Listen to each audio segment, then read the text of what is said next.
Muhammad Noor, saya berasal dari Singapura. Ya. Singapura juga. Singapura juga, nampak tak? Market kita Singapura sangat luas. Silakan. Tahun 2021 saya menghadapi sakit kanser hidung dan sakit kanser tekak.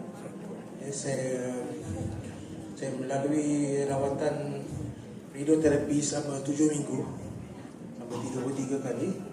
Dan waktu itu badan saya rasa tekak saya tak boleh telan, dan saya makin kurus, turun badan banyak sekali. Kesan je. Kesannya. Lepas tu saya ambil kulit semua, ni kendur semua, isi semua banyak semua habis. Okey. Jadi apa produk yang tuan amalkan? Alhamdulillah lepas betul-betul lepas Covid tu 2022 kan. Ya. Dan saya pergi ke Pasir Gudang, tempat Darul Ilaj. Saya berjumpa dengan Ustaz, jadi dia recommend saya makan cuba Volten, produk Volten ni, BCafe dapat BR4.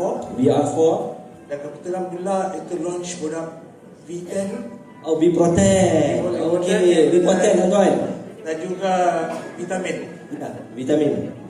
Alhamdulillah saya dapat isi saya kulit kendur tu, alhamdulillah berpulih semula. Okey. Kulit saya dulu waktu lepas rawatan, kulit saya jadi hitam semua. Jadi lepas rawatan semua, dia punya kulit sekarang macam minum vitamin kan, dia bantu dengan kulit pulihkan semula. Alhamdulillah. Ya, nampak glowing tu. Okey, seterusnya kan? Dan alhamdulillah saya dapat ini bertambah tenaga, dan sekarang alhamdulillah doktor sahkan saya tak ada kesan kanser lagi. Terbaik kan? Jadi saya recommend siapa yang ada penyakit kanser tu jangan pernah putus asa.